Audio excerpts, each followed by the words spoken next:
책은 몇몇 독자들에게는 정말로 좋은 책일 것이다.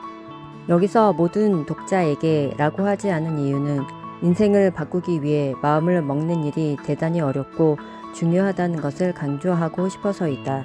이 몇몇 독자에 들어갈지 말지 결정하는 것은 바로 당신이다. 패러다임을 바꾸기 위해서는 말 그대로 어마어마한 결심이 필요하다. 지금껏 우리가 배워온 거의 모든 것과 반대로 나아가야 하기 때문이다. 우리는 학교에 가고 책을 펼치고 그 책을 읽고 내용을 질문하고 다시 다른 책으로 넘어간다. 그러나 이런 식으로는 책에 담긴 내용을 제대로 이해할 수 없다.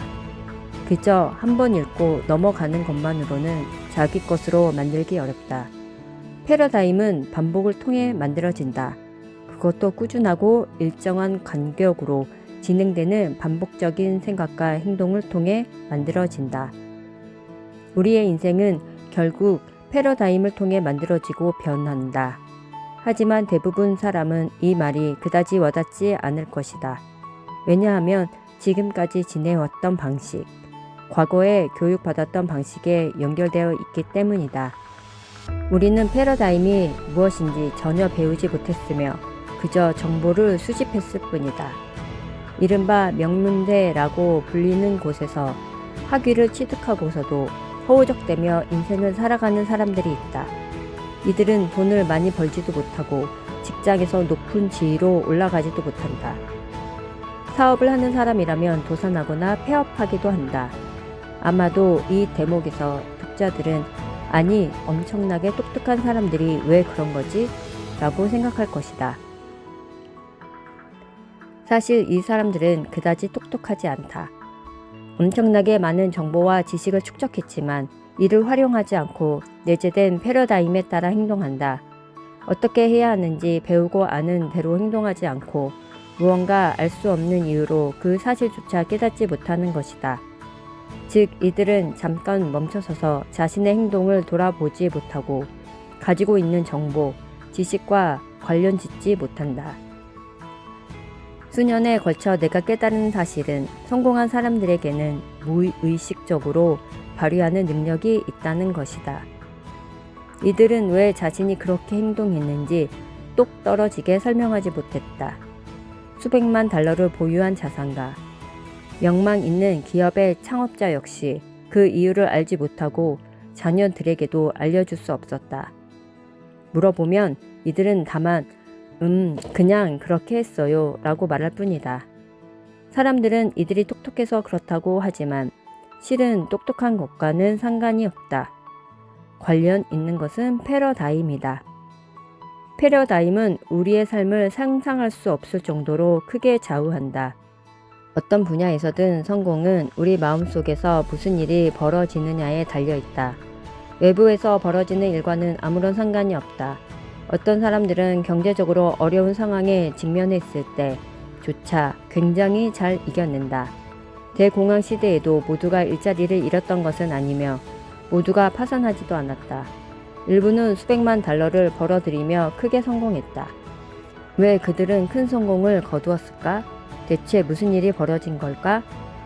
어떻게 그들은 이겨낼 수 있었을까? 그들은 마음속에서 성공을 이뤄냈다. 성공은 안에서부터 밖으로 이루어지는 것이며 밖에서 안으로는 이루어지지 않는다. 그러나 우리는 바깥 세상의 영향을 받아 움직인다. 그렇게 훈련받았기 때문이다. 말하자면 우리는 바깥 세상이 조종하는 대로 따르도록 프로그래밍 되어 있다. 단순히 긍정적으로 생각하는 것만으로는 아무 일도 할 수 없다. 그런 건 환상일 뿐이다. 우리에게는 패러다임의 변화가 필요하다. 패러다임은 우리의 잠재 의식 속에 새겨진 수많은 아이디어로 흔히 습관이라고 알려져 있다. 즉 패러다임은 잠재 의식에 새겨진 수많은 습관이다. 습관은 의식적으로 생각하지 않고 저절로 나오는 생각을 말한다. 매일 우리는 수많은 행동을 하지만 대부분은 의식하지 않고 기계적으로 움직인다. 차를 운전하는 것도 그런 예다. 운전을 하기 위해 일부러 생각할 필요는 없다. 이미 그렇게 프로그래밍 됐기 때문이다. 아침에 일어나서 2-3시간 동안 자신이 하는 행동을 객관적으로 관찰해 보면 그런 행동들로는 우리가 열망하는 성공을 거둘 수 없음을 깨달을 것이다. 그리고 스스로 이렇게 물어보게 된다. 내가 왜 이런 식으로 행동하는 거지? 우리는 매일 똑같은 행동을 하는데 이는 그렇게 하도록 프로그래밍 되어 있기 때문이다. 지금의 모습대로 살도록 아주 오래전에 프로그래밍 되었다. 말하자면 우리는 이미 태어나기 전부터 유전적으로 프로그래밍 되었기 때문에 친척들과 닮은 꼴을 하고 있다. 우리 한 사람 한 사람은 여러 세대를 거슬러 올라가는 유전자 풀의 집합체이다. 유전자는 우리를 제어하며 우리가 하는 모든 일을 제어한다. 한 사람의 패러다임은 학교에서 배운 것과는 상관이 없다. 애초에 형편없는 패러다임을 가진 사람이라면 제 아무리 뛰어난 교육을 받더라도 실패하고 만다. 훌륭한 교육이 전혀 도움이 되지 않는 것이다. 따라서 가장 먼저 패러다임이 어떻게 형성되는지를 이해해야 한다. 그 다음에는 이것이 어떻게 변하는지 알아야 한다. 이쯤에서 대부분 사람이 이해하기를 포기한다. 학교에서 가르쳐 주지도 않고 이를 알려주는 세미나도 거의 없기 때문이다. 어느 날 문득 나는 이 생각을 떠올리며 충격을 받았다. 이 업계에서 계속 일해왔는데도 나 역시 그 원리를 정말로 이해하지 못했기 때문이다. 1961년으로 거슬러 올라가자 나는 1년에 $4,000를 벌면서 $6,000의 빚을 지고 있었다. 그때는 어떻게 해야 그 상황을 벗어날 수 있을지 눈앞이 캄캄하기만 했다. 5년 후 나는 1년에 $1,000,000를 벌면서 토론토, 몬트리올, 보스턴, 클리블랜드, 애틀랜타, 런던에 지사를 둔 기업을 운영하는 사업가가 되었다. 나는 너무나 제멋대로 살았다. 당시 런던에 살았는데 무작정 이사를 와서 회사를 세웠다. 플레이보이 클럽에 다니며 룰렛 도박을 했고 돈을 잃어도 상관하지 않았다. 돈이 어디서 나오고 어떻게 벌어들인지 알기 때문이었다. 어느 날 문득 이런 의문이 들었다. 어떻게 이렇게 된 거지? 왜 인생이 이렇게 극적으로 변했을까? 답을 할 수 없었고 이유를 알지 못했다. 어릴 적부터 큰 돈을 벌려면 똑똑해야 한다는 말을 들었지만 나는 그다지 똑똑하지 못했는데도 많은 돈을 벌어들였다. 또 학교에 다니지 않으면 절대로 좋은 일자리를 얻지 못한다고 들었지만 나는 고작 2달 동안 고등학교에 다녔을 뿐이었다. 모든 사람이 예상했던 대로 당연히 좋은 일자리도 얻지 못했다. 그러나 나중에는 회사 전체를 통째로 가지게 되었다. 그때부터였다. 자라면서 듣고 믿었던 모든 것을 되돌아보기 시작했고 그중 대부분은 사실이 아님을 깨달았다. 한 사람이 다른 누군가보다 뛰어날 수 있을까? 아니다. 그 누구도 다른 사람보다 뛰어날 수는 없다. 조금 더 나은 결과를 얻거나 조금 더 많은 돈을 벌거나 좀 더 생산적이거나 좀 더 빨리 뛸 수는 있지만 우리는 모두 똑같은 존재다. 우리 모두를 불에 태운다면 똑같은 상태로 사그라질 것이다. 우리는 질량이자 에너지이고 진동이다. 피부색과 몸의 크기, 성별은 아무 의미도 없다. 우리는 모두 동일한 존재이며 동일한 법칙의 지배를 받는다. 그 법칙들은 변하지 않으며 사람이 만들어낸 법칙이 아니기 때문에 사람이 바꿀 수도 없다. 성공은 바로 이 법칙들과 조화를 이루는 이해와 능력에 달려있다. 그렇게 깨닫고 나자 가슴이 벅차오르며 머릿속 모든 것이 바뀌기 시작했다. 그동안 내가 왜 그렇게 행동하는지 몰랐고 왜 잘 되는지도 몰랐다. 정규 교육을 받지도 못했고 사업 경험도 없었다. 그래서 결심했다. 이걸 반드시 알아내겠어. 내가 왜 성공할 수 있었는지 알아낼 거야. 1967년 당시 나는 건물 관리 업계에 있었다. 사무실 한 곳을 맡아 시작된 일이 여러 다른 도시에 있는 수많은 사무실을 대상으로 하는 큰 규모의 사업으로 성장해 있었다. 이때 내가 한 해에 벌어들인 돈은 무려 $1,000,000였다. 나는 내가 왜 성공할 수밖에 없었는지 그 이유를 알아내고 싶었다. 오로지 그 열망 하나 때문에 모든 위험을 감수하고 누가 봐도 엄청난 성공을 이룬 업계를 떠나 나이팅게일 코넌트에 들어가 일을 시작했다. 그러면서 나의 연 수입은 $1,000,000에서 $18,000로 줄었고 5년 후에는 $33,000로 다시 늘어났다. 나는 돈을 주고서라도 나이팅게일 코넌트에서 일하고 싶었다. 이 회사가 보유한 대단한 두 인물 얼 나이팅게일과 로이드 코넌트에게 홀딱 반해버렸기 때문이다. 두 사람은 완벽한 천재였고 그들 외에 이런 일을 하는 사람은 없었다. 나는 그들에게 성공 철학을 배우고 싶었다. 마치 과학자처럼 두 사람을 연구했고 그때부터 퍼즐 조각을 맞춰가기 시작했다. 나는 대공황 시대에 태어났다. 6살이 된 해에는 온 세계가 전쟁에 휘말렸다. 모든 물건이 배급되던 시대였고 오직 나쁜 소식만 존재하던 시절이었다. 그 누구도 어린아이의 정신에는 관심이 없었다. 아이 셋을 키워야 했던 어머니는 입에 풀칠하는 일이 무엇보다 중요했다. 1961년 건전지로 돌아가는 작은 전축으로 얼 나이팅게일의 오디오 강연을 처음 들었을 때를 잊을 수가 없다. 여태껏 그처럼 말하는 사람은 단 한 명도 보지 못했다. 신에게 목소리가 있다면 분명 그와 같으리라 생각했다. 그때부터 나는 이 주제에 매료되어 쉬지 않고 연구와 공부를 계속했다. 나이팅게일 코넌트에 들어간 이후 9년 반 동안 나는 왜 성공했는가에 대한 답을 찾기 위해 의식적이고 면밀하게 집중했다. 그리고 결국 답을 알아냈고 이를 어떻게 하면 다른 많은 사람도 깨달을 수 있을지 그 방법을 찾기 시작했다. 사실 이 주제는 학교에서, 아니 학교에 들어가기 전부터 가르쳐야 한다. 이것은 심지어 아기도 배울 수 있다. 인간은 지성을 높이는 데 집착했고 깨우침을 얻는 데는 소홀했다. 두세 가지 분야에서 박사학위를 딴 사람도 어떻게 돈을 벌고 사업을 일으키는지, 어떻게 자기 개발을 할 수 있는지는 깨우치지 못할 수 있다. 결국 깨우침이 핵심이다. 우리는 무한한 지성으로 신과 우리가 하나 될 수 있음을 깨우치고 싶어 한다. 더 많이 깨우칠수록 그 깨우침은 우리의 성과에 더 많이 반영되고 깨우침이 부족할 때도 성과로 나타난다. 나이팅게일은 그가 진행한 가장 유명한 프로그램인 가장 낯선 비밀에서 당신은 당신이 생각하는 대로 된다 라고 말했다. 우리가 자신을 더 많이 들여다볼수록 생각은 심오해진다. 여기에 하나를 덧붙이면 생각을 어떻게 선택하는지에 따라 우리는 자신을 제어할 수 있다.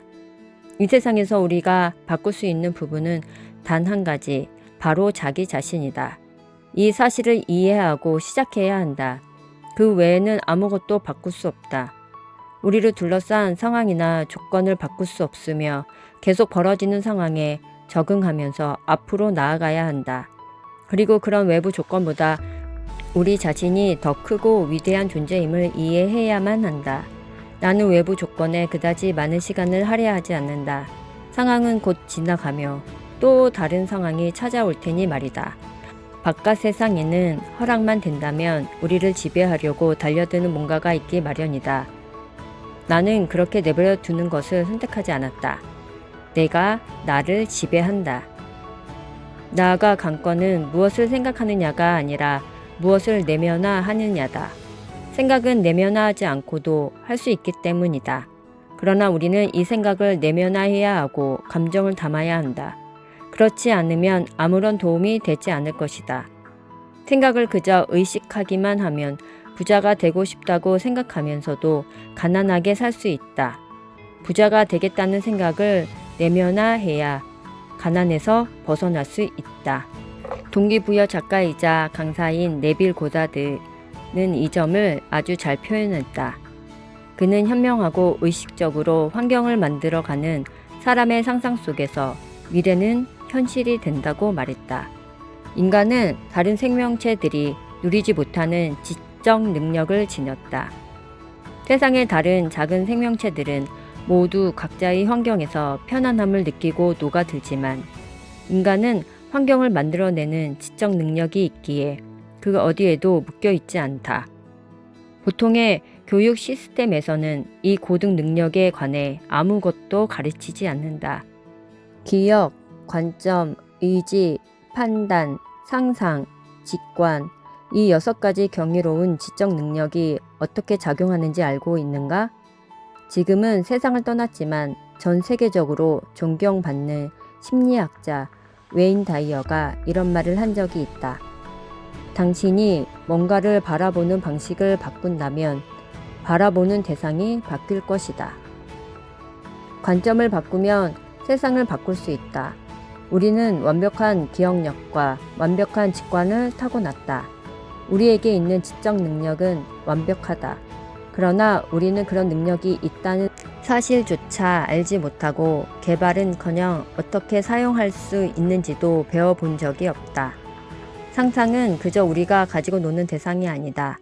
우리가 보는 모든 것, 우리를 둘러싼 세계는 상상 속에서 가장 처음 만들어지며 그 후 물리적인 결과로 바뀐다. 세상은 법칙에 따라 움직인다. 미국의 로켓공학자 베르너 폰 브라운이 이를 정확히 표현했다. 존 케네디가 폰 브라운에게 사람을 달로 실어 보냈다가 안전하게 지구로 데려올 수 있는 로켓을 만들려면 뭐가 필요하겠습니까? 라고 묻자 그는 이렇게 답했다. 해내겠다는 의지입니다.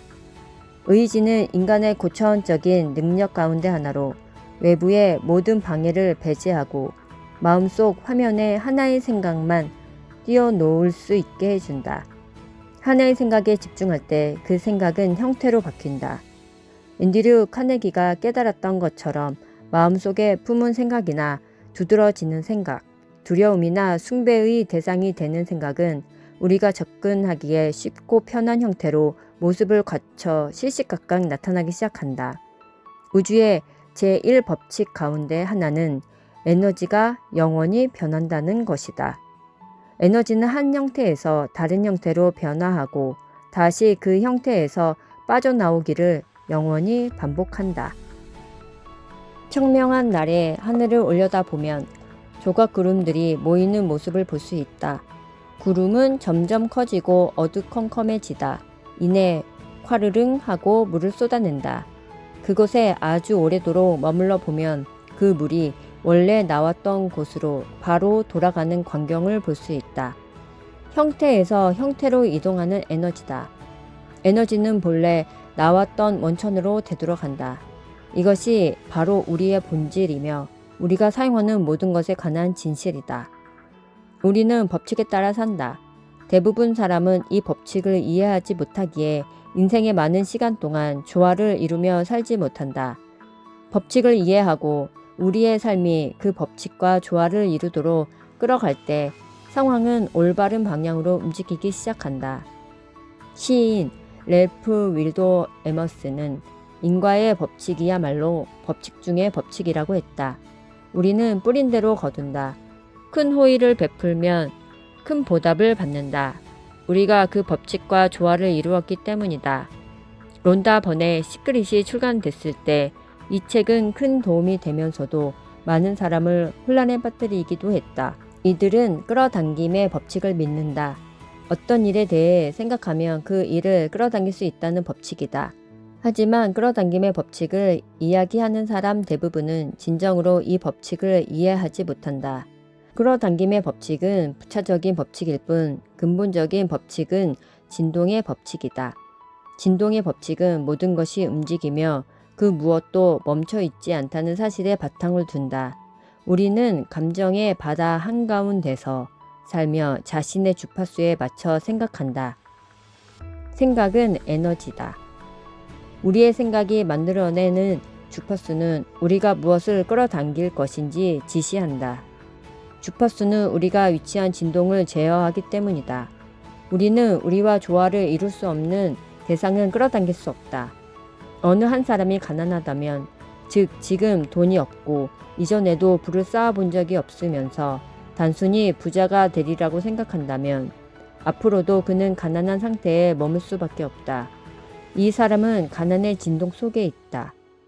그 사실을 이해하고 주파수를 바꿔야만 다른 세계로 접어들고 다른 게임을 하게 된다. 우리는 교육을 통해 머릿속에 정보를 채운다고 믿지만 사실은 전혀 그렇지 않다.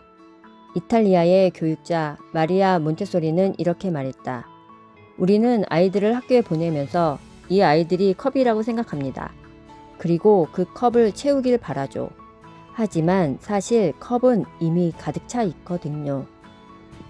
지금까지 존재했거나 앞으로 존재할 모든 지식과 힘은 언제 어디에나 있다. 우리는 앞으로 필요할 모든 지식과 힘을 이미 가졌다. 우리는 에너지를 얻는 게 아니라 풀어낸다. 우리는 욕망의 에너지를 풀어놓는다. 즉, 욕망이 생겨야 이를 충족할 에너지가 생긴다. 우리의 영적 DNA는 완벽하다. 우리는 각자 완벽함을 품고 있고 이 사실은 우리 내면과 외면 모두에서 저절로 드러난다.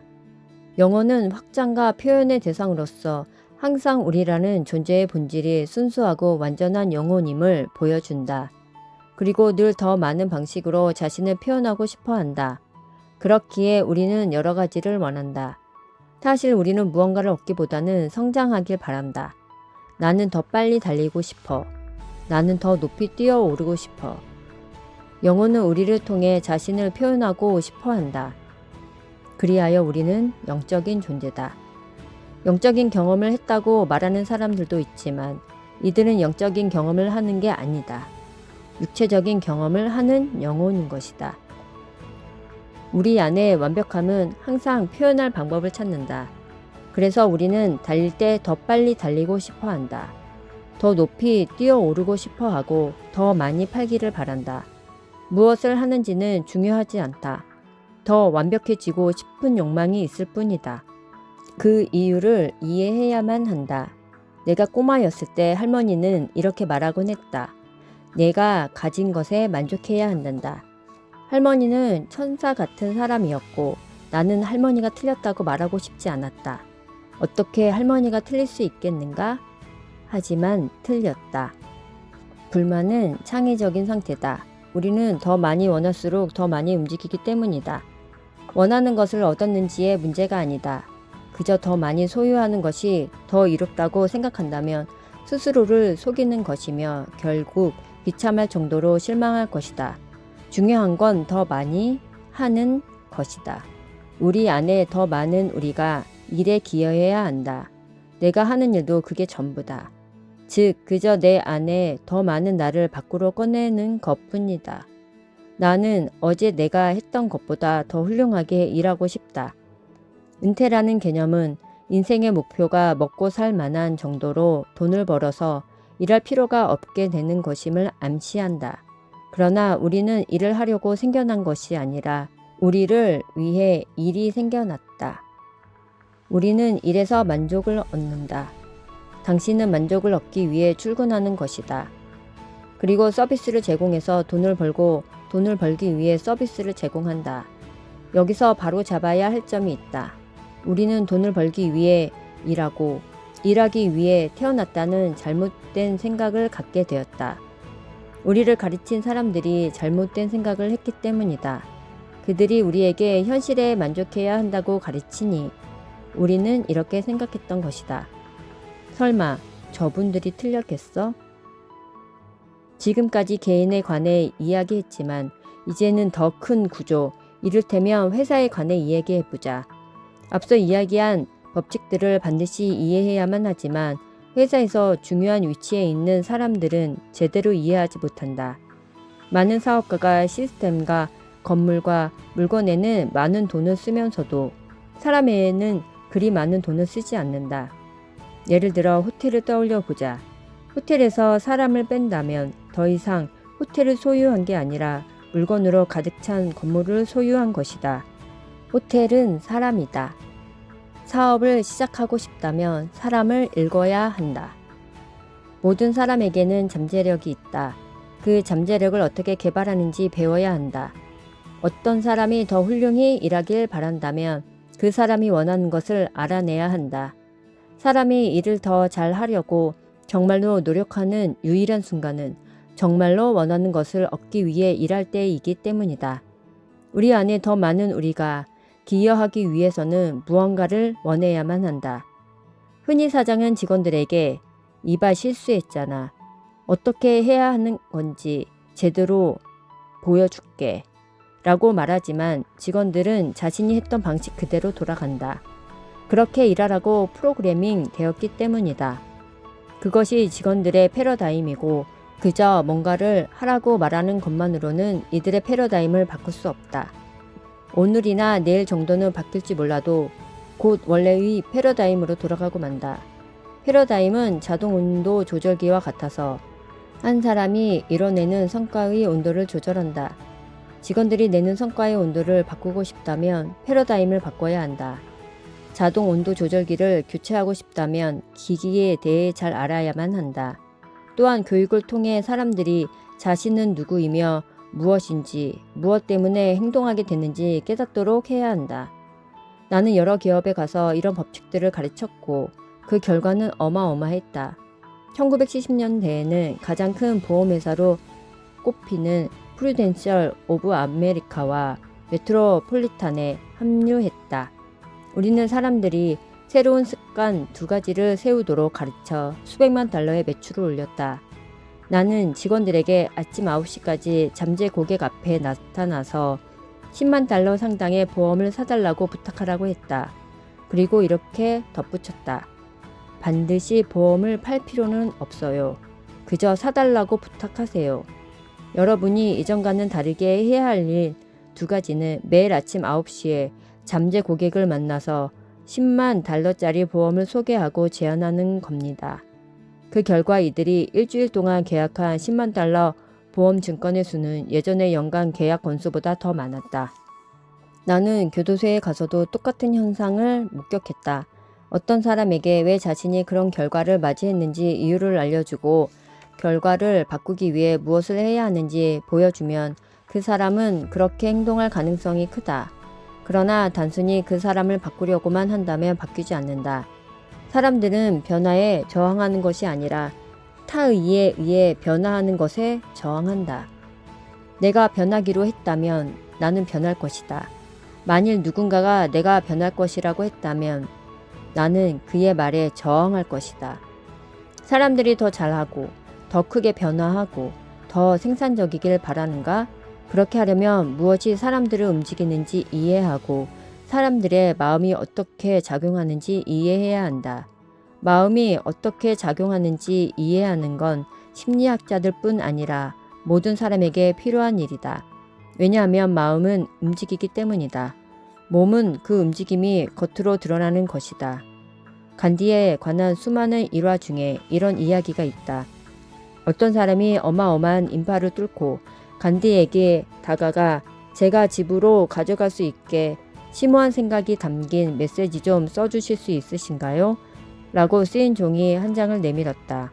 그러자 간디는 종이를 받아 그 위에 내 삶이 내 메시지다 라고 썼다. 리더라면 사람들이 일하길 바라는 수준으로 직접 일해야 한다. 또한 조직을 위해 세운 목표를 실행해야만 한다. 마찬가지로 조직 내 사람들이 각자 자신을 이해하길 바란다면 우리는 우리 자신을 이해해야만 한다. 그리고 그 사람들과 함께 연구해야만 한다. 얼 나이팅게일과 일하면서 가장 즐거웠던 점은 그가 쉴 새 없이 공부했다는 점이다.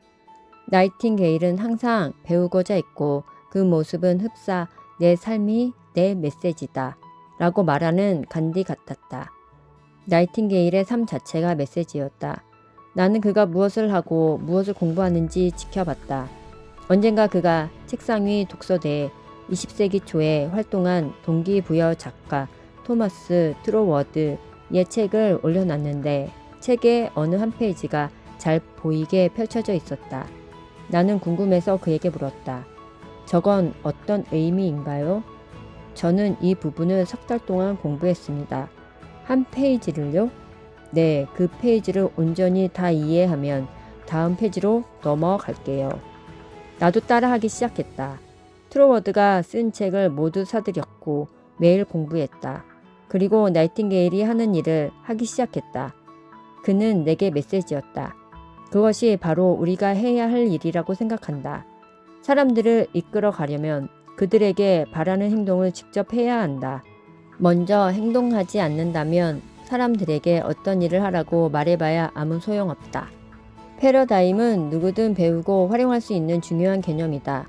패러다임은 우리의 삶의 모든 것을 지배한다. 이제 나는 이 개념을 꽤 이해했다고 생각하지만 더 알고 싶고 그래서 계속 공부하고 있다. 뭔가를 바꾸고 싶다면 반복해야 한다. 만일 태어나서 자기 이름을 딱 한 번만 들었다면 그게 무엇인지조차 알지 못했을 것이다. 하지만 사람들이 우리가 대답할 때까지 이름을 반복해서 불러주었기 때문에 우리는 자신의 이름을 안다. 오늘날 사람들을 지배하고 있는 수많은 생각은 터무니없이 황당하다. 그 생각들은 아마도 300에서 400년 전에 살았던 누군가에게 비롯되어 이후 DNA를 통해 전달되고 지금의 우리가 가진 DNA 일부가 됐으리라. 그리고 우리가 세상에 나올 때까지 뱃속에서 자라나는 기간, 즉 280일 동안 그 생각들이 DNA에서 흘러나오기 시작한다. 이때 우리의 마음은 활짝 열려 있어서 주변에서 벌어지는 모든 일이 곧바로 우리의 잠재의식 속에 꽂힌다. 대부분 사람은 불리한 상태, 즉 당장이라도 최악의 결과를 마주할 수 있는 조건에서 출발한다. 그래도 괜찮다. 우리는 그 처지를 바꿀 수 있기 때문이다. 내가 바뀌기 시작한 때는 26이었다. 나는 그 변화를 지속하기 위해 상당히 잘해오고 있고 또 수백만 명이 달라질 수 있도록 도움을 주고 있다. 하지만 여전히 배워야 할 것들이 많다. 내가 이 분야에 몸을 담은 지도 꽤 오래되었다. 40여 년 동안 사람들의 변화를 돕는 일을 하며 학교와 회사에서 일했고 교도소에서도 일했다. 인간이란 존재는 삶의 멋진 결정체다. 인간의 내면에는 놀라운 힘이 있고 이 힘을 제대로 발휘하려면 우리 안에 무엇과 관련되어 있는지 이해해야 한다.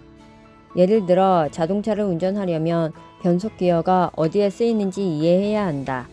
컴퓨터로 일을 하려면 컴퓨터의 기능을 이해해야 한다. 컴퓨터에는 여러 프로그램이 설치되어 있고 만일 프로그램을 변경하고 싶다면 코딩을 하는 누군가에게 그 일을 맡겨야 한다. 패러다임이 바로 인간의 프로그램이다. 나라는 생체 컴퓨터 안에 설치된 프로그램인 것이다. 지금 우리의 인생을 제어하는 프로그램을 코딩한 사람들은 마음에 대해 아무것도 몰랐고 그저 자신이 받았던 그대로 전달하고자 했다. 이들은 반복을 통해 이 프로그램을 우리의 DNA에 설치했다. 그렇게 우리는 똑같은 것을 몇 번이고 반복해서 배웠다. 어떻게 숟가락을 사용하는지, 어떻게 걷는지, 어떻게 뛰는지 등 그 방법은 반복이었다. 끈기 있고 지속적이며 일정한 간격을 둔 반복 말이다. 태도가 전부다. 누가 이 책을 얼마나 잘 활용할지도 바로 그 사람의 태도에 달려있다. 태도는 우리의 생각과 감정, 행동의 합성물이며 이 세 가지는 마치 무지개의 색깔처럼 다 있다.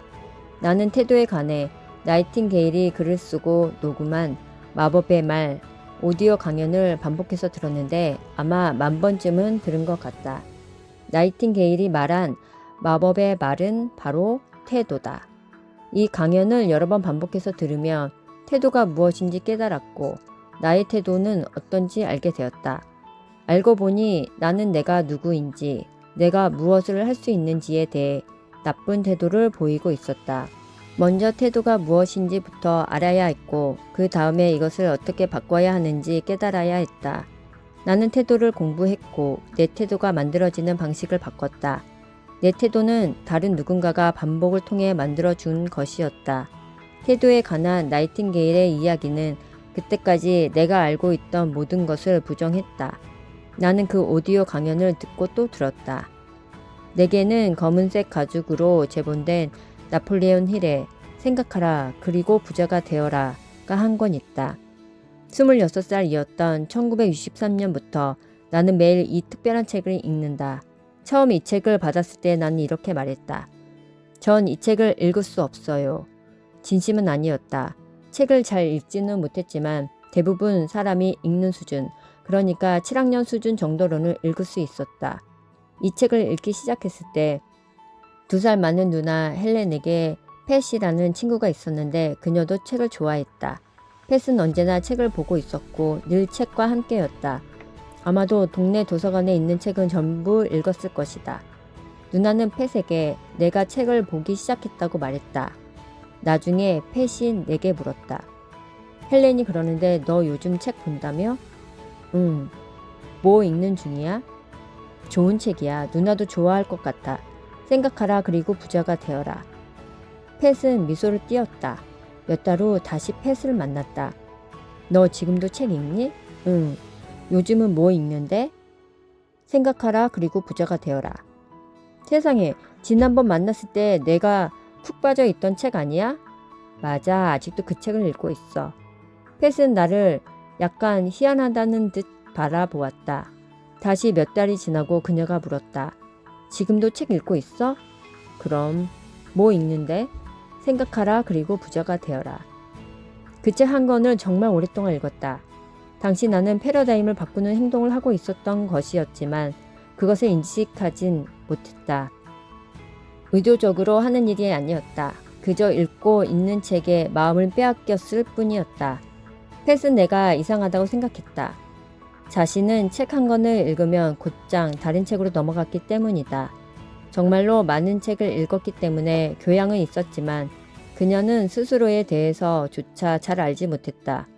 그녀는 건물 관리인이었고 그들 부부는 가진 게 없었다. 그 어디에도 도달하지 못했고 인생에서 아무것도 읽어낸 것이 없었다. 신이 만든 가장 높은 수준의 창조물로 태어났음에도 그녀는 그럭저럭 살 뿐이었다. 나는 세미나에서 종종 이렇게 말한다. 좋은 책 한 권을 두 번째 읽었을 때 그전까지 그 책에 없었던 부분을 보게 되는 게 아닙니다. 그전에는 없었던 여러분 자신의 무언가를 보는 거죠. 반복은 깨우침을 낳는다. 반복이 필수 불가결하다는 걸 보여주는 또 다른 사례가 있다. 어렸을 적 잭 그레고리라는 친구가 있었다. 나는 잭의 집에서 함께 장난감을 가지고 놀다가 이렇게 말했다. 너들 오고 있어? 그러자 책의 엄마가 단어를 고쳐주었다. 밥, 너들이 아니라 너희야.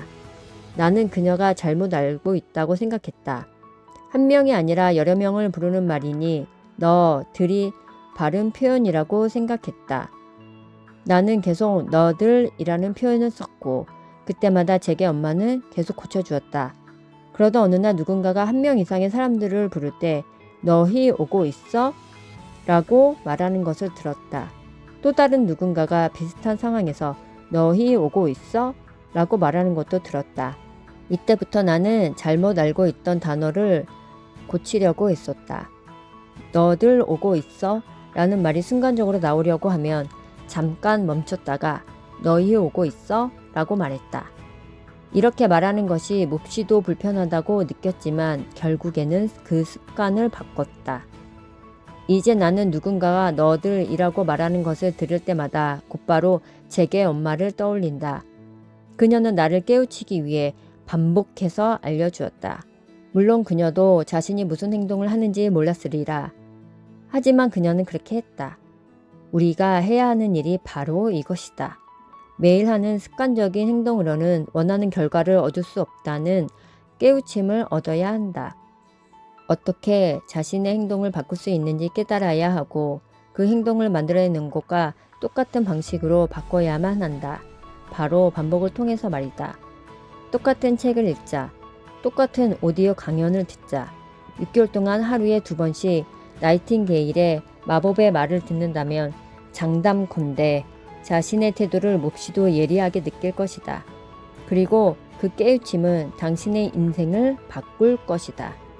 나는 지금도 낡은 전축과 1960년대에 녹음된 마법의 말이 담긴 18cm짜리 음반을 가지고 있다. 나는 그 음반을 반복해서 듣고 또 듣는다. 그럴수록 현재 나의 태도보다 더 훌륭한 태도로 나아갈 수 있음을 알기 때문이다. 그 무엇도 창조되거나 파괴되지 않는다. 이 말에 대해 한번 생각해보자. 과학과 신학은 모든 것이 이미 여기에 어떤 상태로든 존재한다고 가르친다. 사람들은 가끔 결정을 내리지 못해 어려움을 겪는다. 부가 어디서 모습을 드러낼지 모르기 때문이다. 결정을 내릴 때 고려해야 할 유일한 전제 조건은 이것이다. 나는 그러길 원하는가?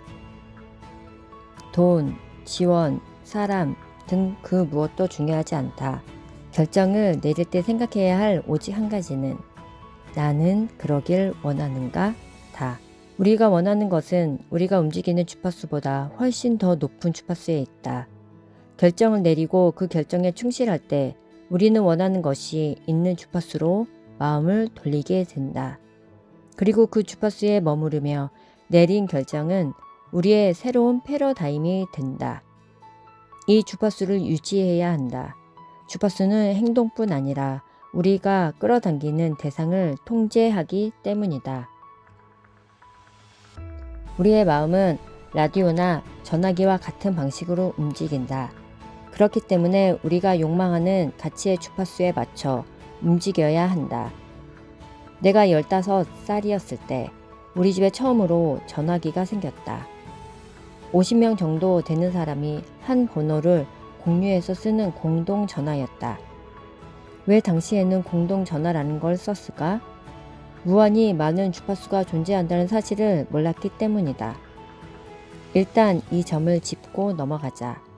지금은 당연히 아는 사실이지만 지구상의 모든 사람이 각자의 전화번호를 가질 수 있다. 세상에는 무한한 많은 주파수가 존재하기에 수백만 개의 전화번호도 존재한다. 우리가 쓰는 전화번호는 주파수다. 우리 마음속에서는 패러다임이 주파수다. 잠재의식 속 그림은 우리가 존재하는 주파수이며 우리가 무슨 일을 하고 무슨 일이 다가올지를 지시한다. 이 책을 집필하는 동안 바깥 세상에서는 팬데믹이 진행되고 있다.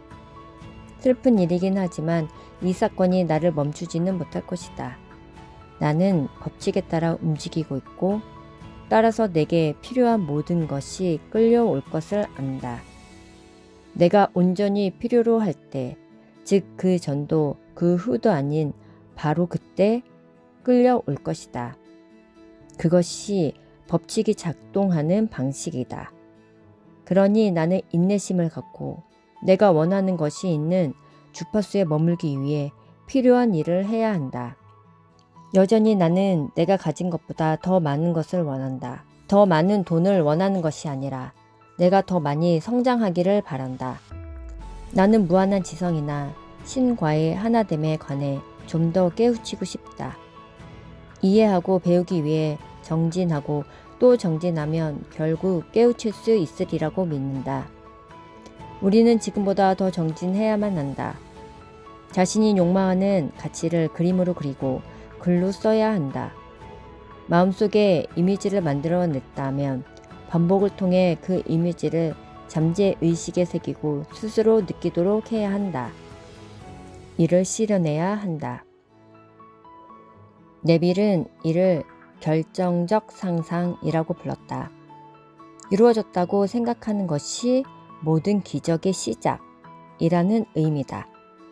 목표를 향해 노력하는 것이 아니라 마음속에서 이미 이루어졌다고 생각한 자신의 모습에 감정적으로 이입하는 것이다.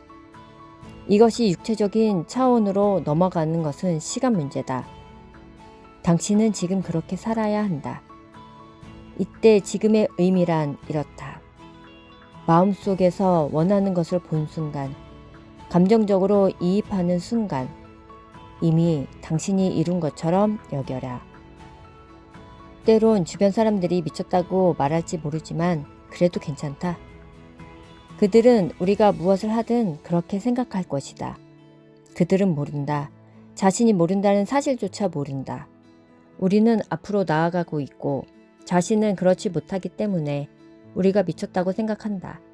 심지어 우리가 실수하고 있다고 생각할지도 모른다. 사실을 말하면 우리는 올바른 방식으로 행동하기 시작했지만 이렇게 행동한 사람은 아주 극소수다. 사람들의 95%가 똑같이 노력하지만 오직 5%만이 성공한다. 한 독일 여성은 나 역시 알고는 있었지만 한 번도 누군가에게서 들어보지 못한 것을 말해 주었다.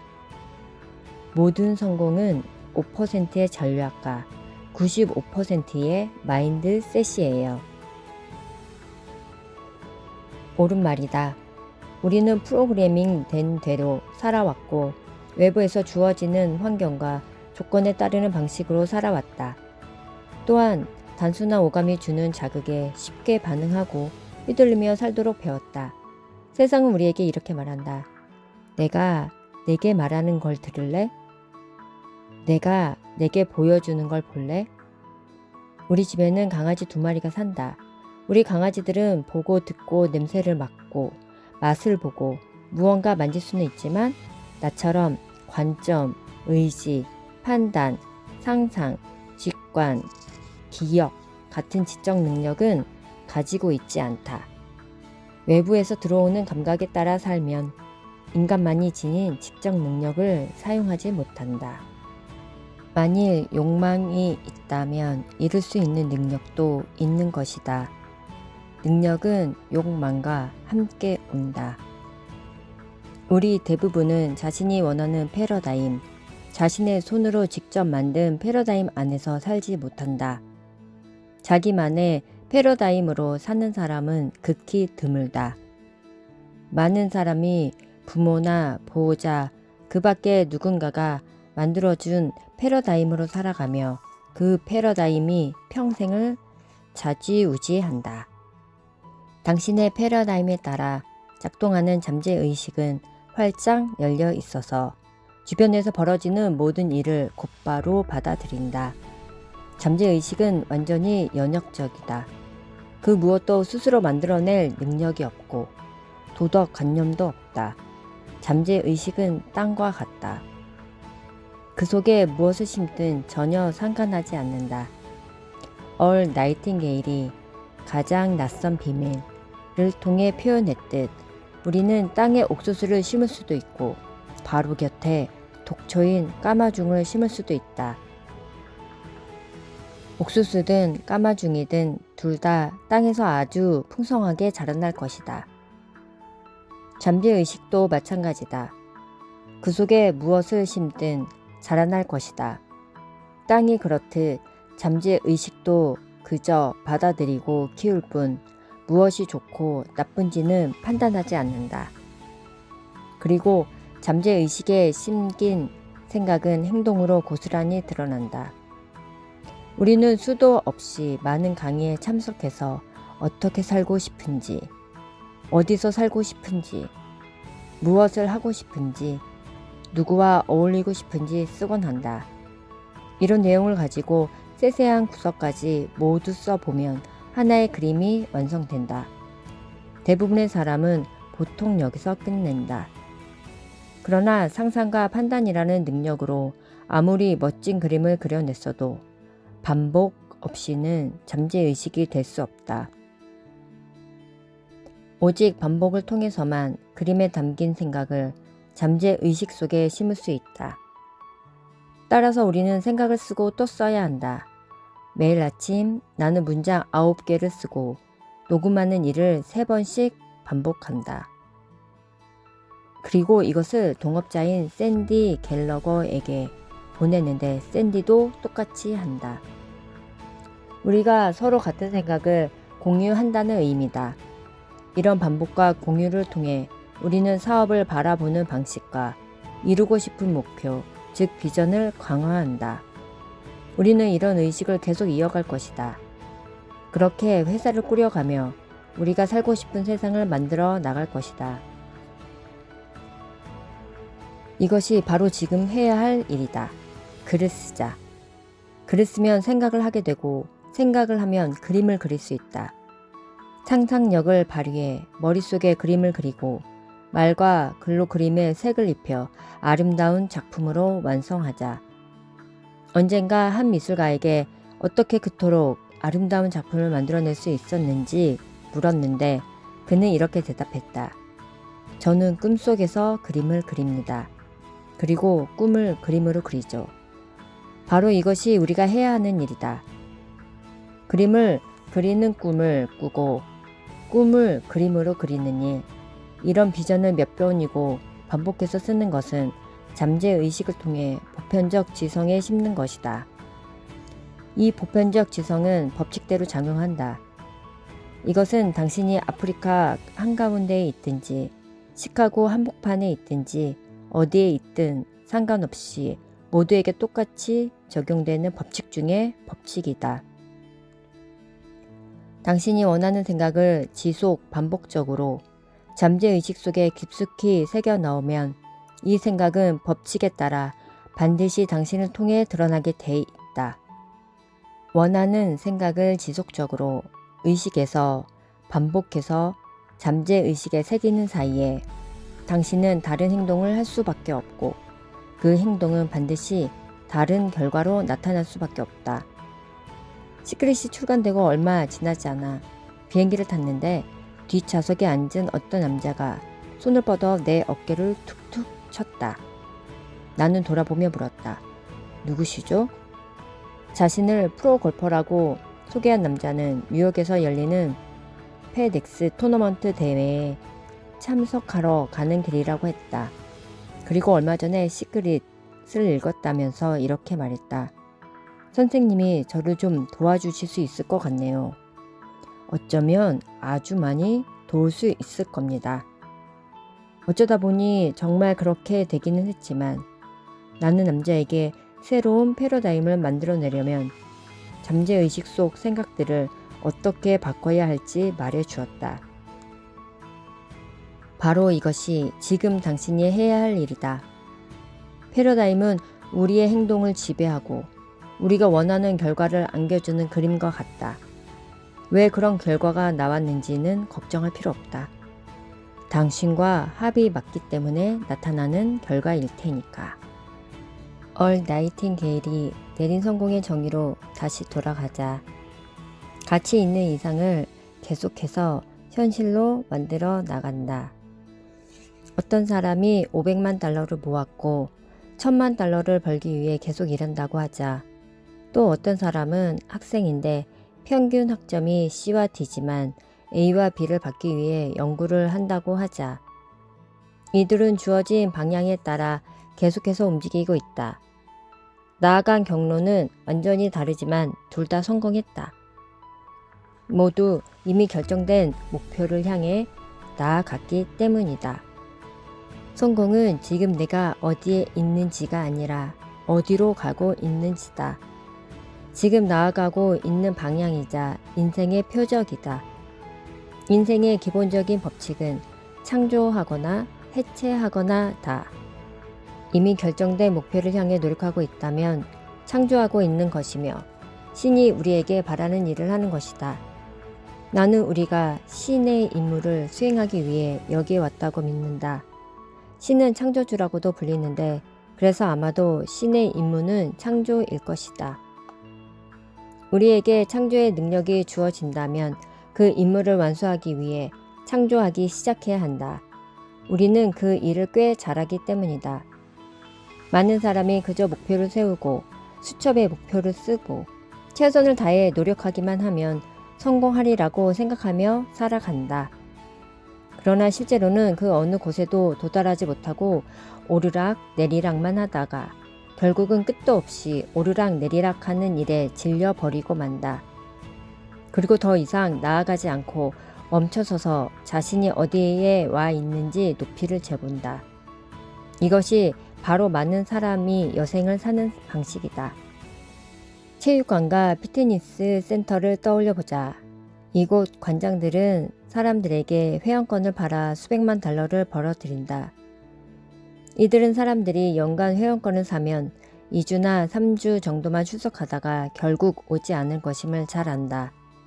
사람들은 결코 패러다임을 바꾸지 않기 때문이다. 사람들은 몸매를 바꾸고 싶어 하지만 그 몸을 지배하는 것들은 바꾸고 싶어 하지 않는다. 몸은 마음의 도구로서 마음의 작용을 반영한다. 그 작용이 자동적인지 아니면 의식적이고 의도적으로 선택된 것인지는 상관없다. 법칙을 이해하고 그에 맞춰 노력하고 있다면 목표에 도달하기 위해 계속 노력해야 한다. 이는 그저 공원을 산책하는 정도가 아니라 아주 훌륭한 여행이 될 것이다. 그 여행을 즐기고 계속 앞으로 나아가라. 하지만 앞으로 나아간다는 건 패러다임을 바꾼다는 것임을 이해하도록 하자. 우리는 결과를 바꾸고 싶어 하지만 결과란 행동이 밖으로 드러난 것일 뿐이다. 행동은 얼마나 많이 아는가에서 나오는 것이 아니라 패러다임에서 나온다. 사람들은 어떻게 해야 더 잘할 수 있는지 알지만 그렇게 하지 않는다. 목표를 달성하려면 패러다임을 바꿔야 한다. 이는 필수적으로 해야 하는 일이다. 패러다임을 이해하지 못한 사람은 결코 성공적인 인생을 누릴 수 없다. 그리고 아이러니하게도 패러다임을 이해하는 사람은 거의 없다. 몇 년간 나는 많은 사람이 크나큰 성공을 거뒀으면서도 왜 그랬는지 이유를 알지 못한다는 사실을 발견했다. 이들은 아주 훌륭한 패러다임을 세웠지만 왜 자신이 잘하는지를 알지 못한다. 그래서 이들은 성공의 비결을 말해줄 수도 없고 누구에게도 전해줄 수 없다. 패러다임을 이해할 때 우리는 패러다임이 어떻게 세워졌는지 알게 되고 어떻게 바뀔 수 있는지도 알게 된다. 그러고 나면 경주를 뛸 수 있다. 내가 나의 인생을 통제할 수 있기 때문이다. 이 원칙을 이해한 사람들은 인생에서 아름다운 일들이 수없이 펼쳐졌다. 과거에 무슨 일이 있었는지 출발점이 어디인지는 중요하지 않다. 중요한 것은 어디로 가고 있는지다. 나는 처음에 형편없는 경력과 형편없는 태도를 지니고 있었고 내게 맞는 것은 아무것도 없었다. 그러나 그 무엇도 중요하지 않다. 성경에 죽은 자들이 그들의 죽은 자들을 장사하게 하고 너는 나를 따르라 라는 구절이 있다. 과거를 대할 때 도움이 되는 좋은 조언이다. 우선 자신에게 패러다임이 있다는 사실을 인식해야 한다. 내게도 패러다임이 있고 당신에게도 있다. 패러다임은 내가 오늘과 내일 그리고 가까운 미래에 얼마나 잘할 것인지를 좌우한다. 지금까지 해오던 것보다 더 잘하고 싶다면 패러다임을 바꿔야 한다. 나는 내 패러다임을 바꾸고 개선하기 위해 계속 배우고 있다. 패러다임은 삶을 살아가는 우리의 습관적인 방식이다.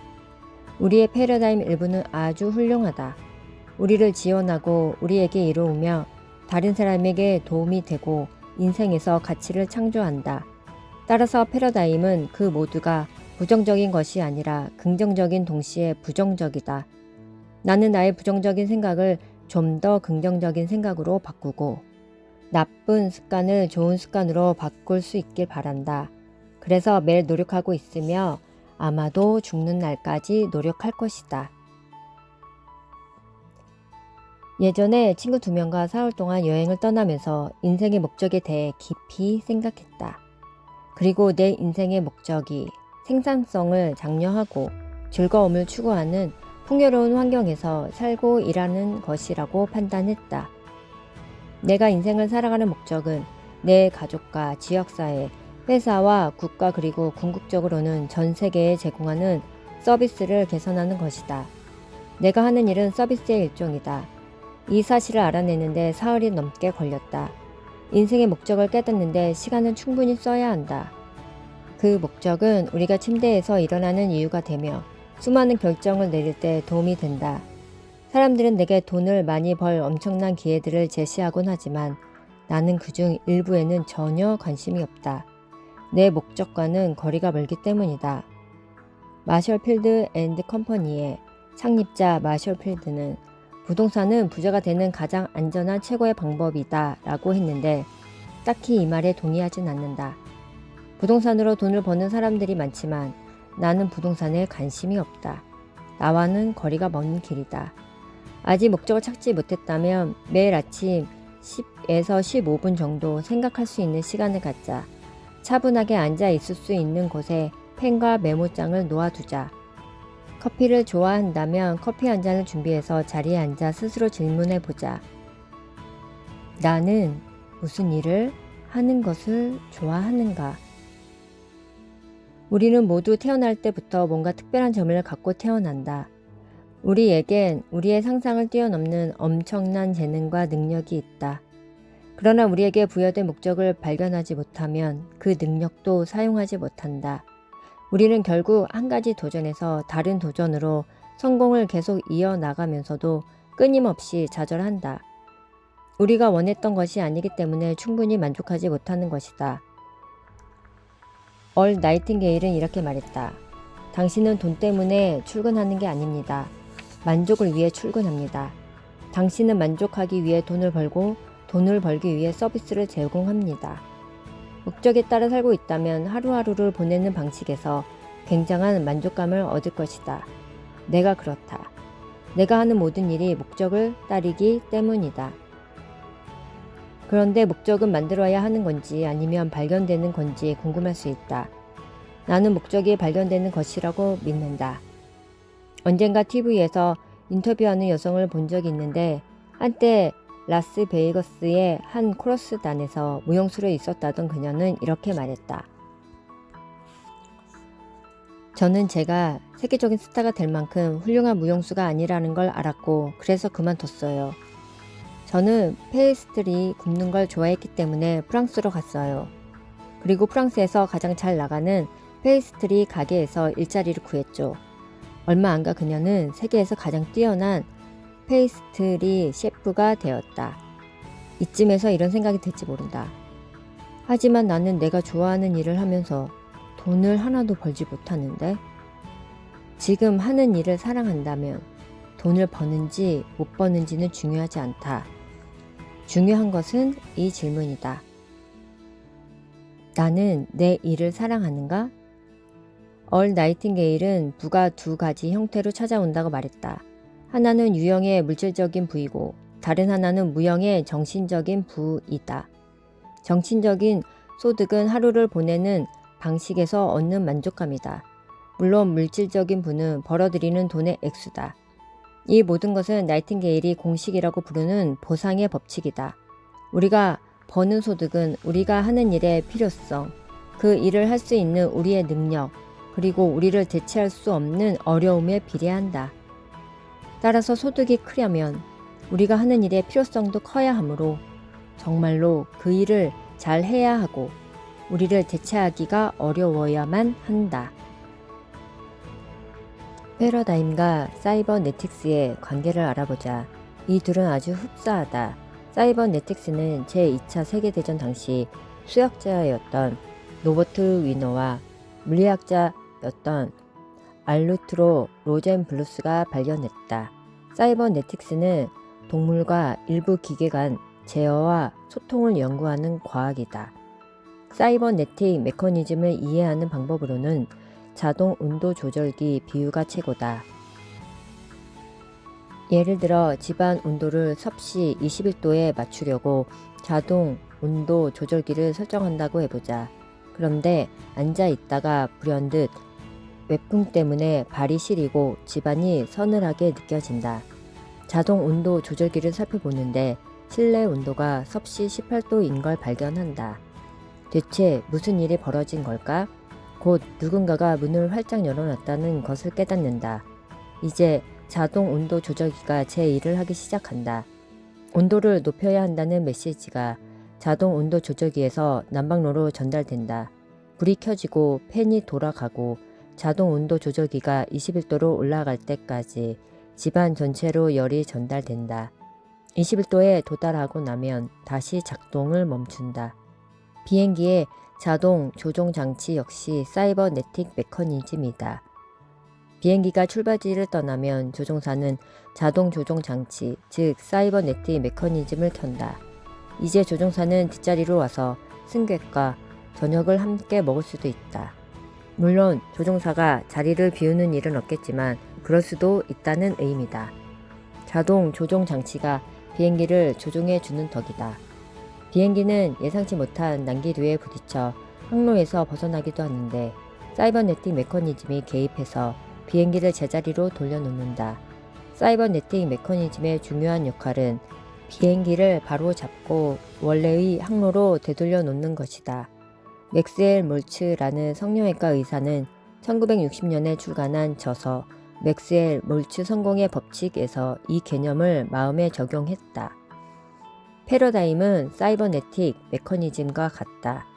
어떤 남자가 정상 체중보다 30kg이나 더 나가는 과체중이어서 살을 빼기로 마음먹었다고 하자. 그는 다이어트를 시작한다. 처음에는 2kg을 빼고 다음에는 3kg을, 그러다 5kg까지 뺀다. 그런데 이때 그가 먹어서는 안 될 음식을 먹기 시작한다. 무슨 일이 벌어진 걸까? 패러다임이 개입해서 그를 평소대로 돌려놓은 것이다. 다이어트는 새로운 패러다임을 적용하는 시작점이지만 사람들은 다이어트를 그런 식으로 바라보지 않는다. 어떻게 새로운 패러다임을 사용하는지 모르기 때문에 식습관을 바꾸려고 할 때 부딪히는 힘을 이해하지 못한다. 그래서 열의 9은 실패하고 만다. 사람들이 다이어트를 했다 말았다 하는 이유도 이것이다. 사람들은 몸무게가 빠지기 시작했을 때 평소의 습관으로 되돌아가려는 경향이 있다. 그래서 다시 정상 체중보다 30kg이 많이 나가는 사람이 될 때까지 계속 먹는다. 패러다임은 자동 온도 조절기나 자동 조정 장치와 똑같이 움직인다. 우리의 행동 패턴을 제어하며 우리가 먹는 음식, 운동, 그 외에 우리가 하는 모든 것을 통제한다. 위 사례의 남자는 패러다임이 어떻게 자신의 식습관을 조종하는지 이해해야 한다. 대부분 다이어트가 효과 없는 이유도 여기에 있다. 사람들은 잠재의식 속 패러다임이 자신을 제어한다는 사실을 이해하지 못한다. 그래서 자기가 무엇과 싸우는지도 이해하지 못한 채 머릿속 프로그램과 싸우려고 애쓰며 보이지 않는 적과 거래한다. 결코 쉬울 수가 없다. 마음이 어떻게 작동하는지 이해하기 시작할 때 비로소 앞으로 나아갈 수 있다. 자신을 방해하는 적을 알게 되기 때문이다. 그 적이 바로 패러다임이다. 하지만 이 사실을 이해하지 못하면 우리는 원하는 삶을 살고 있지 않기 때문에 실패했다고 느낀다. 우리는 스스로에게 명령을 내린다. 하지만 우리는 그 명령에 따르지 못한다. 규율은 해결책에서 큰 몫을 한다. 규율은 스스로 명령을 내리고 그 명령에 따르는 능력이다. 그러나 성공적으로 자기 자신을 규율하려면 자신이 무엇으로 스스로를 통제하는지 이해해야 한다.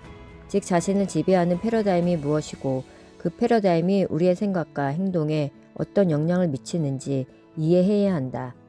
이를 이해하지 못할 때 우리는 보이지 않는 적과 싸우게 되고 늘 지게 된다.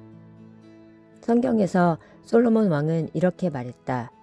내가 얻은 모든 것을 가지고 명철을 얻을지니라.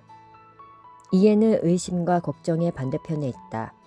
패러다임이 어떻게 우리를 통제하는지 이해할 때 게임을 뒤집을 수 있다. 나는 왜 내가 바뀌어야 하는지 이해하기 시작한 후 도약하기 시작했다. 영국에 살 때 나는 아주 잘 나갔지만 왜 그런지 이유를 몰랐다. 나도 모르게 자신감이 넘쳤고 자주 이게 무슨 일이지? 라고 물었다. 구름 위에 사는 변덕스러운 신이 밥에게 기회를 줘라 라고 말한다고 한들 믿지 않았을 것이다. 또 운도 믿지 않았다. 볼테르는 운은 알려지지 않은 원인의 영향력을 표현하기 위해 우리가 만들어낸 단어다 라고 했다.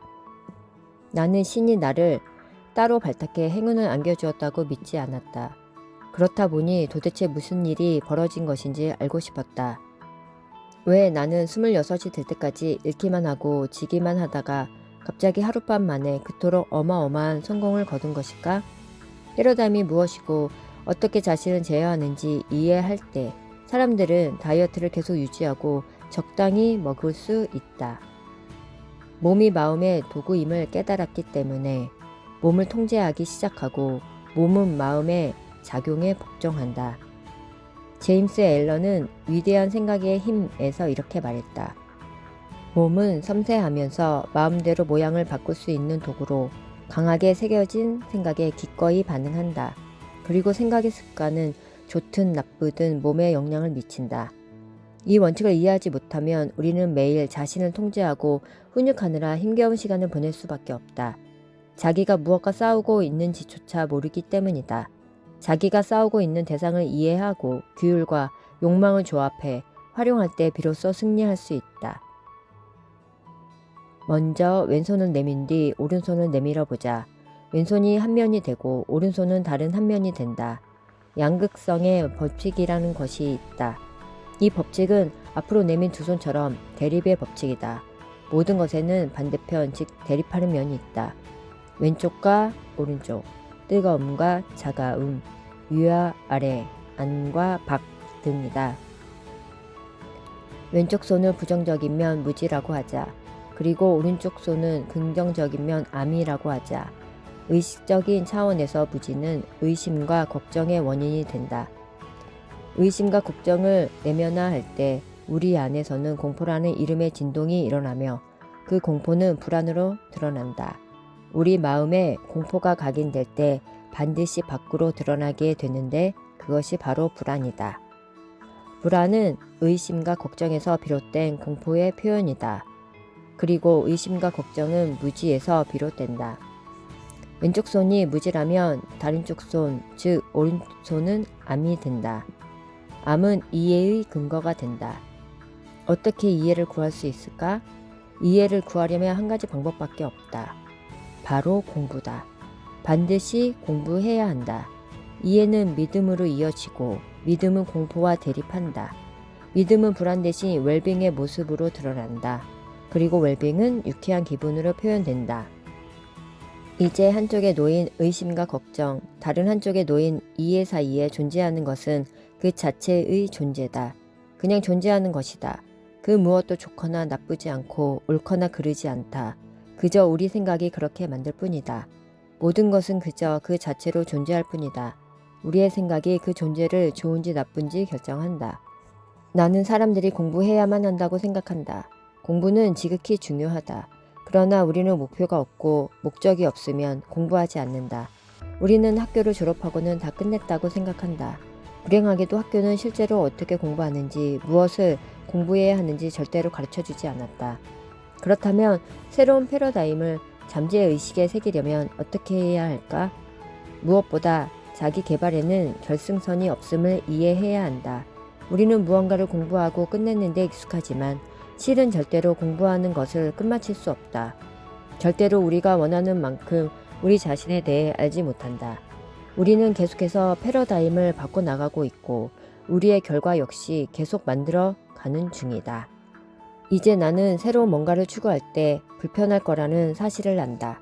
그리고 정말로 편안하다고 느낀다면 그 어떤 성장도 없으리라는 걸 안다. 편안함에 옴짝달싹 못하게 갇히기 때문이다. 그 차이는 무슨 일이 벌어지는지 이해하느냐, 이해하지 못하느냐에 있다. 패러다임을 바꾸려는데 자신이 무슨 일을 하고 있는지 알지 못한다고 하자.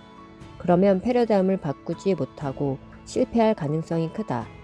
기존의 패러다임이 언제나 승리한다. 그래서 우리는 다이어트를 하거나 돈을 아끼거나 순조롭게 업무를 진행하는데 어려움을 겪는다. 패러다임이 어떻게 형성되고 어떻게 우리를 지배하는지 이해하지 못하기 때문이다. 만일 패러다임을 이해했다면 패러다임을 바꾸기를 게을리하거나 멈추지 말아야 한다. 우리의 가능성은 완벽하다. 물론 어떤 이들은 자기가 완벽하다고 말하지만 실은 그 누구도 완벽하지 않다. 그저 같이 어울리기 지루한 사람들일 뿐이다. 그러나 우리의 가능성은 완벽하다. 언젠가 우리는 수영장 위를 걸을 수도 있다. 나도 계속 물에 빠지곤 하지만 가망은 있다. 모든 일이 가능하다. 진정으로 이 개념을 이해한다면 이제껏 한 번도 가보지 못한 곳을 밟기 시작하고 그때마다 불편한 상황을 맞닥뜨릴 것이다. 그러나 분명 나아지고 있는 것임을 알아야 한다. 나는 새로운 목표를 추구할 때 어쩔 수 없이 조금은 불편해지리라는 것을 안다. 때론 멈추고 싶은 유혹이 들 수도 있다. 물론 죽는 날까지 뒷짐진 채 간성에 따라 움직일 수도 있고 편안하게 지낼 수도 있지만 그러면 너무나 비참할 것이다. 무슨 일이 일어날지 너무나 잘 알고 있기 때문이다. 나는 계속 성장해야만 한다. 자기 개발은 절대로 끝나지 않는 과정이다. 사실 자기 개발은 비교적 새로운 주제다. 얼 나이팅게일과 로이드 코넌트는 이 자기 개발을 사업으로 만들었고 이로써 사람들을 도우려 했다.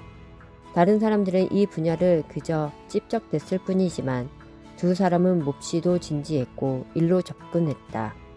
둘은 훌륭한 사람들을 많이 끌어당겼고 회사를 세웠다.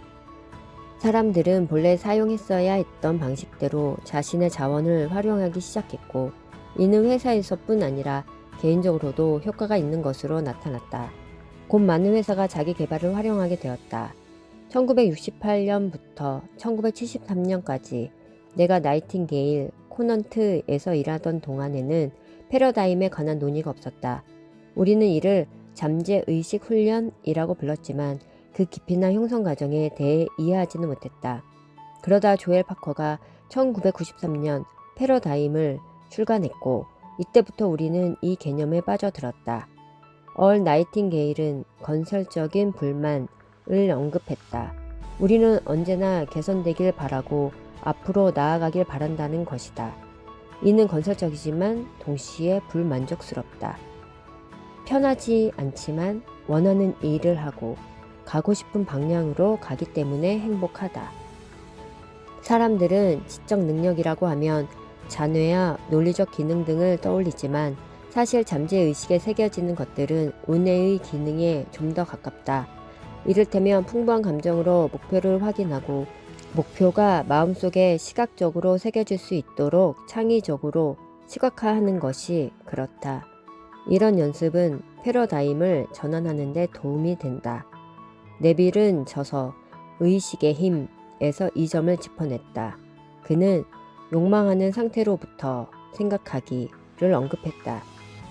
다시 말해 이미 그 상태에 도달한 자신의 모습을 보라는 의미다. 이는 우리의 상상이자 운해의 작용이다. 욕망하는 상태로부터 생각하는 것은 창조적인 삶이다. 결과로부터 생각하는 이런 능력을 무시하는 것은 어떤 가능성도 보지 못하고 굴레에 갇힌 것과 같다. 법이나 공학, 회계 분야에서 일하는 극도로 자뇌형인 사람들은 이를 실천에 옮기느라 어려움을 겪지만 일단 이해하기만 하면 진심으로 실천한다. 자뇌형 사람은 매우 단호하기 때문이다. 운해형 사람은 좀 더 유동적이다. 이들은 개념보다는 진동과 감정에 따라 움직인다. 논리는 많은 사람이 패러다임을 바꾸지 못하게 가로막는 것 중 하나다. 텐징 노르게이와 함께 에베레스트 산을 오른 힐러리 경의 위대한 한 걸음은 논리로 설명되지 않는다. 이전까지는 그 누구도 그렇게 하지 않았으며 그는 남들이 보기에 비논리적인 일을 했다. 라이트 형제 역시 마찬가지다. 당시 공기보다 무거운 물체가 하늘에 머무를 수 있다는 생각은 그야말로 비논리적이었다. 그러나 이들은 비논리적인 일을 해냈다. 모든 위대한 도약은 논리에 저항하는 데서 시작된다. 흔히 사람들은 현실적이어야 한다고 말한다. 그러나 현실적이어선 안 된다. 나는 목표를 설정할 때 현실에 관해 생각하지 않는다. 오히려 비논리적으로 사고하려고 한다. 가끔 회사에서 직원들과 일할 때 이 점에서 곤란을 겪기도 한다. 나는 어떤 일이 실용적이면 그 일을 하고 싶지 않다. 완전히 비논리적인 일을 하길 원한다. 과거의 나처럼 골방에 앉아 나는 세계 곳곳에서 운영되는 회사를 만들 거야 라고 말하는 것은 터무니없는 짓이다. 그때 나는 그런 일을 벌일 만큼 돈이 많지 않았다. 내가 무슨 일을 할 것이고 어떻게 해야 할지도 몰랐지만 그 일을 해낼 것임을 알았다. 힐러리 경도 자신이 에베레스트 산 정상에 오를 것임을 알았다. 그는 1951년에 도전했다가 실패했고 1952년에 다시 갔다가 또 실패했다. 그리고 1954년에 다시 산에 올랐다. 그는 3년 연속 에베레스트 산에 올랐다. 그 사이 수많은 사람이 에베레스트 산을 오르다 죽었다. 뉴질랜드 오클랜드 출신의 양봉가였던 그가 1952년에 다시 산에 오르겠다고 말하자 주변 사람 모두가 화를 냈다. 당신은 그럴 권리가 없어요. 당신에게는 책임이 있다고요. 라이트 형제의 아버지는 매우 보수적인 교파의 사제였다. 라이트 형제가 하늘을 날 수 있다고 주장하자 그는 그렇게 주장하며 지옥에 갈 것이라고 말했다. 위대한 진보는 모두 철저하게 비논리적이다. 정말로 잠재력을 발휘하며 살고 싶다면 모든 사람을 기쁘게 해주려고 사는 게 아니라면 스스로 겁먹을 수준의 목표를 정하자. 자신이 목표를 향해 가고 있으며 법칙에 따라 노력하고 있음을 안다면 그 목표가 이루어져야 한다는 것도 알 것이다. 물론 그 일이 일어나길 바란다고 해서 항상 실현되는 건 아니다. 그러나 이제 우리는 그 목표가 가리키는 주파수에 있기 때문에 그 일이 일어나야만 한다는 것을 알고 있다. 원하는 주파수를 맞췄다면 이제 그곳이 우리의 새로운 집이다. 우리가 세상을 바라보는 곳이다. 그곳에는 우리만이 갈 수 있다. 아내도 아이도 이웃도 동료들도 그곳에 가지 못한다. 따라서 우리는 그들이 볼 수 없는 것들을 본다. 정말로 잠재력에 따라 살아가고자 한다면 여기서 한 걸음 나아가 자신에게 내길을 걸어야 한다. 우리는 상상하는 무엇이든 할 수 있는 잠재력을 가졌다. 네빌이 말했듯이 결정적 상상력이나 결과로부터 생각하는 일은 모두 기적의 시작이다. 세상에 그냥 일어나는 기적 같은 것은 없다. 모든 것은 법칙에 따라 일어난다. 다만 왜 일어났는지 우리가 이해하지 못할 뿐이다. 기적이나 운을 믿는다면 누구에게는 축복을 내리고 누구에게는 저주를 내리는 변덕스러운 신이 있다고 생각한다면 그 어느 곳으로도 날아가지 못한다.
우리를 대체하기가 어려워야만 한다.